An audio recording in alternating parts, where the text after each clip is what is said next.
Hello everyone. आप सब कैसे हैं? मैं उम्मीद करता हूं कि बहुत अच्छे होंगे और अपनी पढ़ाई को बहुत अच्छे से कर रहे होंगे। मैं आकाश कुमार बढ़ाना आईसीटी वर्चुअल क्लासरूम में आपका बहुत बहुत स्वागत करता हूं मेरे प्यारे बच्चों। जैसा आपको पता है 9th क्लास है हमारी बेसिकली। और बच्चों आज हम लोग आपका मैथ की जगह मैं आपका अरेंजमेंट लेक्चर लेने के लिए आया हूँ और हम लोग यहाँ आपका पॉलिटिकल साइंस जो हमारी बुक है उसको पढ़ेंगे और चैप्टर नंबर 2 को हम लोग आपका आज आपका प्रारंभ करेंगे। तो मैथ की जगह आपका जो क्लास है वो है आपका पॉलिटिकल साइंस की, मैं अरेंजमेंट का लेक्चर ले रहा हूँ। चलिए मेरे प्यारे बच्चों, जैसे आपको पता है कि आपका पॉलिटिकल साइंस भी हमारे लिए बड़ी आपका आपका महत्वपूर्ण है और उसके अंतर्गत हम लोग राजनीतिक लोकतांत्रिक जो आपकी व्यवस्था है हम लोग उसको समझने का अब आपका प्रयास करते हैं। क्लियर है मेरे प्यारे बच्चों? तो हम लोग अपना समय और न व्यतीत करते हुए हम सीधा चलेंगे डिजिटल बोर्ड की तरफ। ध्यान दीजिए मेरे प्यारे बच्चों, चैप्टर नंबर 2 आपके सामने है और चैप्टर नंबर 2 का नाम है संविधान का निर्माण। तो हम क्या देखने जा रहे हैं? संविधान का निर्माण को हम लोग आपका देखने के लिए जा रहे हैं। पॉलिटिकल साइंस का हमारा ये चैप्टर है।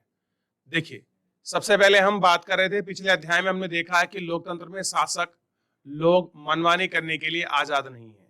कह रहे कि हमने पिछले चैप्टर में क्या पढ़ लिया है, हमने साफ साफ देखा है कि जो हमारी आपका लोकतंत्र है और लोकतंत्र में जो शासक हैं वो क्या नहीं है, अपनी अपनी मनमानी करने के लिए आजाद नहीं है। क्लियर है? ये हम देख चुके हैं। कुछ बुनियादी नियम हैं जिनका पालन करना नागरिक और सरकार दोनों को करना होता है। कह रहे कुछ ऐसे नियम हैं जिनका पालन आपका नागरिक और सरकार दोनों को करना होता है। क्लियर है? नियमों का सम्मिलित रूप संविधान कहलाता है। और कह रहे हैं जो आपका नियमों का ही जो आपका सम्मिलित रूप है वह क्या कहलाता है? संविधान कहलाता है। देश का सर्वोच्च कानून होने की हैसियत से संविधान नागरिकों के अधिकार, सरकार की शक्ति और उसके कामकाज के तौर तरीके निर्धारण करता है।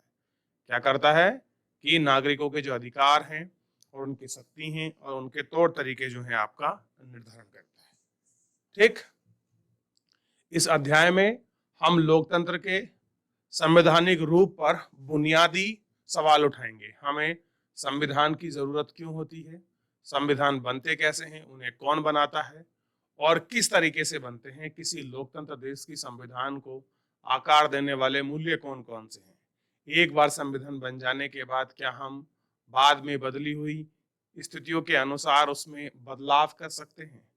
कह रहे ये सारी चीजें हैं, तो क्या हम अगर एक बार हमारा संविधान बन गया क्या उन सारी चीजों में हम आपका बदलाव कर सकते हैं? तो ये बताइए क्या हम कर सकते हैं कि नहीं कर सकते, ये हमको देखना। ठीक, अब देखिए, हाल ही के दिनों में संविधान बनने का उदाहरण साउथ अफ्रीका का है। कह रहे हैं हाल ही के दिनों में अगर कहीं का संविधान बना है तो उसका एग्जाम्पल है साउथ अफ्रीका, दक्षिण अमेरिका देश है। जो अफ्रीका है, क्षमा चाहूंगा, वो कहाँ का देश है? अफ्रीका कॉन्टिनेंटल का ही एक कंट्री है साउथ अफ्रीका।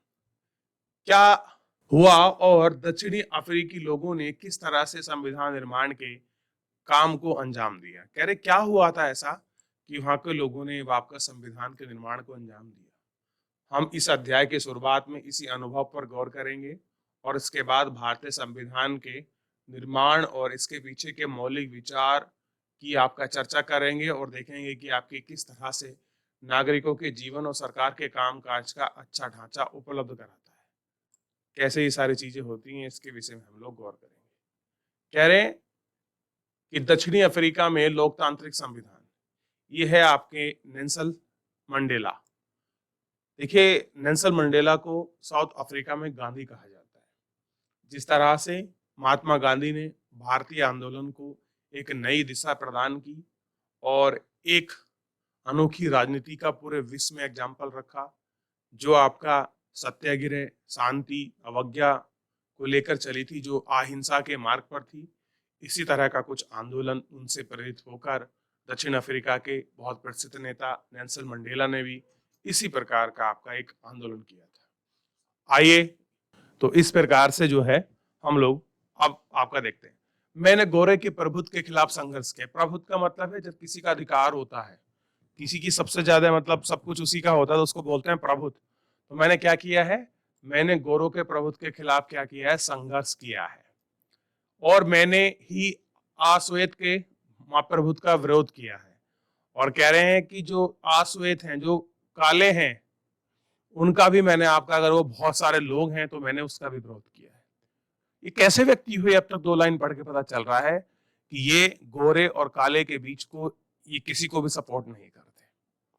मैंने एक ऐसे लोकतंत्र और स्वतंत्र समाज की कामना की है जिसमें सभी लोग पूरी तरह से मेल जोल कर रह सकें। कैसे लोकतंत्र की कामना करी है? ऐसा समाज, ऐसा रूप जिसमें आपके सभी लोग पूरी तरह से मेल जोल से रह सकें और सबको समान अधिकार उपलब्ध हो। मैंने इसी आदर्श के लिए जीवित रहना और इसे पाना चाहता हूं और अगर जरूरत पड़ी तो इसे आदर्श के लिए अपनी जान भी देने को तैयार हूं। ठीक, यह नेल्सन मंडेला का कथन है, जिन पर दक्षिणी अफ्रीका की गोरों की सरकार ने देश विद्रोह का मुकदमा चलाया था और उन्हें 7 अन्य नेताओं को 1964 में देश में रंग भेद से चलने वाली शासन व्यवस्था का विरोध करने के लिए आजीवन कारावास की सजा सुनाई गई थी। नेल्सन मंडेला ने किस चीज का विरोध किया था? 1964 में साउथ अफ्रीका में इस बात का विरोध किया था, जो अंग्रेज वहां शासन कर रहे थे, कि ये गलत है, आप रंग भेद के आधार पर जो डिस्क्रिमिनेशन कर रहे हो, मैं उसका विरोध करता हूं। और उन्होंने उसका विरोध किया और यही विरोध की वजह बनी कि लोगों ने क्या करा, उनका जो वहां की जो सरकार थी उन्होंने उन्हें उठाकर कहा कर दिया, आजीवन जेल में, कारावास में बंद कर दिया। जैसे भारत को, पर भारत का उलट काफी बड़ी संख्या में गोरे लोग दक्षिण अफ्रीका में बस गए, उन्हें स्थायी शासन अपने हाथों में ले लिया। आप कह रहे हैं कि भारत में तो खैर गोरे लोग नहीं बसे, लेकिन इसका उल्टा कहाँ हुआ? अफ्रीका में हुआ, क्योंकि वहां बहुत सारे जो थे गोरे लोग वहां आपके बस गए। गोरों का मतलब है अंग्रेजों से और आश्वेत का मतलब है जो वहां के मूल लोग हैं उनसे। तो वो लोग कहाँ बस गए? आपका वहीं बस गए। अब देखिए, उन्हें स्थानीय शासन को अपने हाथ में ले लिया। जब वो लोग वहां आपका रह रहे थे तो जितनी भी वहां आपकी पॉलिटिकल स्ट्रक्चर्स था, सब पर किसका कब्जा हो गया? जो अंग्रेज हैं उन्हीं का कब्जा हो गया। अब ऐसे में अगर उन्हीं का कब्जा है तो लाजमी होगा कि सारी चीजें, सारे रिसोर्सेज, सारे संसाधन, सारी पॉलिटिकल स्ट्रक्चर, संरचनाएं किनके हाथ में होंगी? उनके हाथ में। अब देखिए, चलिए देख लिया। तो रंग भेद की राजनीति ने लोगों को उनकी चमड़ी के रंग के आधार पर बांट दिया। तो कैसे राजनीति हो रही थी लोगों की?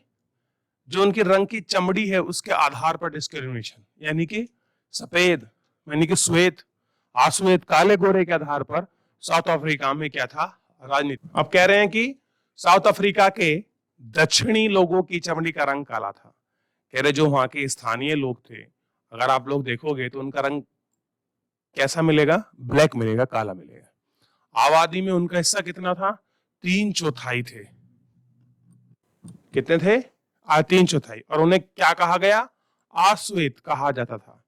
श्वेत और आश्वेत के अलावा वहां एक मिश्रित नस्ल थी जिन्हें रंगीन चमड़ी वाला कहा गया, यानी कि एक कास्ट, एक और था कलर जिसे क्या कहा गया? रंगीन चमड़ी वाला। ठीक, और ये कौन थे? भारत से लाए गए लोग थे।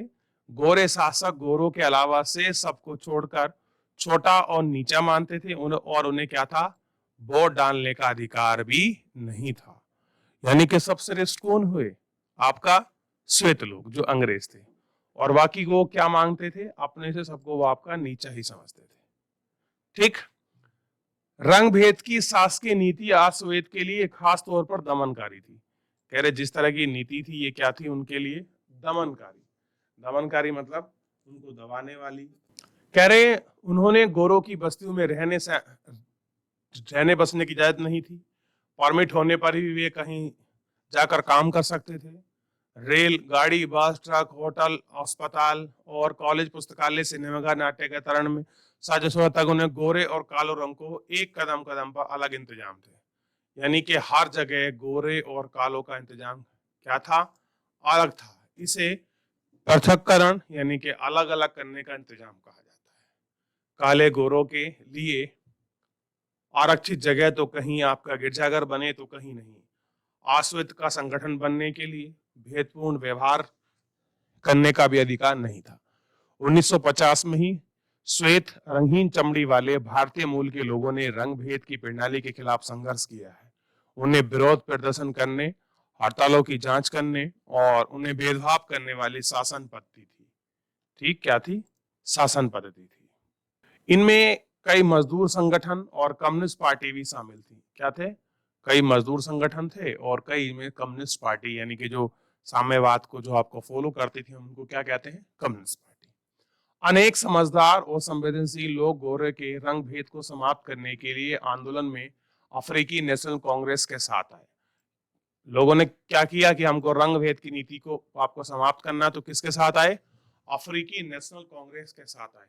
देखिए, कांग्रेस का मतलब होता है लोगों का समूह। कोई आपसे पूछ ले कि कांग्रेस का मतलब क्या है, तो कांग्रेस का मतलब है ग्रुप ऑफ पीपल, लोगों का जो समूह है उसी को कहते हैं हम लोग। आपका क्लियर है? ठीक, आगे देखिए। उन्हें इस संघर्ष में प्रमुख भूमिका निभाई।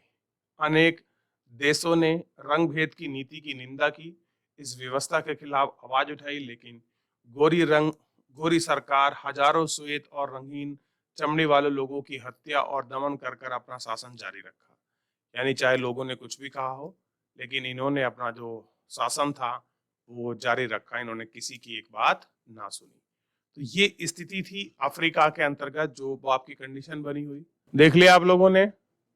जितना हमने पढ़ा है इसमें कोई डाउट है किसी का? कोई ऐसी चीज जो आपको समझ ना आई हो मेरे प्यारे बच्चों? आप देख सकते हैं, आप मेरे से पूछ सकते हैं। किसी बच्चे का कोई डाउट, कोई क्वेरी? चलिए ठीक है, आगे बढ़ जाएं। अब देखिए, बात करेंगे हम लोग नए संविधान की ओर। कह रहे हैं कि रंगभेद के खिलाफ संघर्ष जारी और बढ़ता विरोध हो गया, तो सरकार को एहसास हो गया कि वह जोर जबरदस्ती से, तो हम बात कर रहे हैं एक नए संविधान की ओर। कैसे बढ़ेंगे? अफ्रीका में आपका संविधान की ओर बढ़ेंगे। चलिए मेरे प्यारे बच्चों, ध्यान देते। कह रहे हैं कि रंगभेद के खिलाफ जो आपका संघर्ष जारी विरोध बढ़ता गया, अब उन्हें वहां की सरकार को एहसास हो गया था कि अब क्या है कि हम जोर जबरदस्ती के आधार पर आश्वेत पर अपना राज कायम नहीं रख सकते। इसलिए गोरी सरकार ने अपनी नीतियों में बदलाव करना शुरू किया। चलिए ध्यान दीजिए, देख लिया इतना हम लोगों ने। तो अब कहां बढ़ रहे हैं? नए संविधान की तरफ बढ़ रहे हैं। और नए संविधान में क्या होगा कि नए नीति निर्माता उसमें आएंगे, नए कानून उसमें चलेंगे। देखिए, राजनीतिक दलों पर लगा प्रतिबंध और मीडिया पर लगी पाबंदी उठ गई थी। 28 वर्ष तक जेलों में कैद रहने वाले नेल्सन मंडेला को आजाद कर दिया गया और आखिरकार 26 अप्रैल 1994 के मध्य अफ्रीका रात को एक गणराज्य का नया झंडा लहराया और दुनिया में एक नया लोकतांत्रिक देश बन गया। क्या हो गया? एक नया लोकतांत्रिक देश बन गया। कौन बना? अफ्रीका। कब? 26 अप्रैल 1994। आप सोच के देखिए कि कितना मॉडर्न रहा होगा ये हमारा, इतनी जल्दी क्या हो गया, ये आपका बन गया। ठीक, ये हमको देखना है। आगे बढ़े। कह रहे हैं यह दुनिया का एक नया लोकतंत्र देश बन गया और रंग भेद वाली शासन व्यवस्था समाप्त हुई और सभी नस्ल के लोगों को मिली जुली सरकार बाप के बनाने का, संगठन का रास्ता खुला। क्या खुला? सभी को अब कैसे हैं कि अब आपका सभी को मिली जुली बाप का सरकार बनानी, यानी कि बाप का सब लोगों के लिए रास्ता खुल गया था। कह रहे ये सब कैसे हुआ? आइए इसे असाधारण बदलाव को हम बाद में नए दक्षिणी अफ्रीका के पहले राष्ट्रपति नेल्सन मंडेला के मुंह से जानते हैं। कह रहे आखिर में क्या हुआ है ये सब? आइए इनके विषय में हम लोग आपका नेल्सन मंडेला जो हैं, जो वहाँ के प्रथम राष्ट्रपति हुए हैं, उन्हीं के मुंह से हम लोग आपका सुनते हैं और उन्हीं से हम लोग जानने की कोशिश करेंगे। सबसे पहले आप ध्यान दीजिए, ऐतिहासिक रूप से एक देश दूसरे देश के दुश्मन हो रहे हैं। कह रहे आज के समय में अगर आप चाहे आप बैकग्राउंड उठाकर देख लीजिए, एक देश के लोग दूसरे देश के क्या हो रहे हैं? दुश्मन हो रहे हैं। ठीक, आप इतिहास उठाकर देख लीजिए। समूह रंगभेद वाली शासन व्यवस्था की जगह शांतिपूर्ण ढंग से लोकतांत्रिक शासन व्यवस्था अपनाने पर सहमत हो गए हैं। लोगों को कैसी व्यवस्था अपना रहे हैं? शासनपूर्ण, आपका शांति की जो आपकी व्यवस्था है उसे अपना रहे हैं, क्योंकि दोनों को ही एक दूसरे का भल मानस रहने पर भरोसा है और वे इसे मानने को तैयार थे। मेरी कामना है कि दक्षिणी अफ्रीका लोग कभी भी अच्छाई पर विश्वास करना नहीं छोड़ेंगे। कह रहे हैं कि मैं ऐसी कामना करता हूं कि जो दक्षिण अफ्रीकी लोग हैं वो कभी भी अच्छाई पर अपना भरोसा करना नहीं छोड़ेंगे, कि मनुष्य जाति पर विश्वास करना ही हमारे लोकतंत्र का आधार है। और कह रहे हैं कि जो मनुष्य जाति है उस मनुष्य जाति पर विश्वास करना ही क्या है, आदमी का सबसे बड़ा आधार है। ठीक, अब देखिए, नए लोकतांत्रिक दक्षिण अफ्रीका के उदय के साथ ही आश्वेत नेताओं ने आश्वेत समाज से आग्रह किया कि सत्ता में हुए गोरे लोगों के जुल्म को आपका भूल जाएं और गोरों को माफ कर उन्हें कहा दिया जाए कि अब सभी नस्ल और स्त्री पुरुष की समानता, लोकतांत्रिक मूल्य, सामाजिक न्याय, मानवाधिकार पर आधारित है। नए दक्षिणी अफ्रीका का निर्माण करें। एक पार्टी ने दमन और नरसंहार को हत्या पर जोर के शासन पर किया, दूसरी पार्टी ने आजादी की लड़ाई की अगुवाई की। नए संविधान के निर्माण में दोनों साथ एक साथ आपका बैठी हुई है। कैसे हैं ये दोनों पार्टी? एक साथ आपका एक जगह पर बैठी हुई है। तो यही आपका किसी लोकतंत्र की एक बहुत मजबूत कड़ी होती है, जिसको हम सभी को आपका पहचानना होता है। ठीक, और हम सभी को आपका देखना होता है। ठीक है ना? दोनों इधर देख लिया, कह रहे हैं कि दोनों वर्षों की चर्चा और बहस के बाद संविधान बना। वैसा अच्छा संविधान दुनिया में आपका कहीं नहीं बना होगा।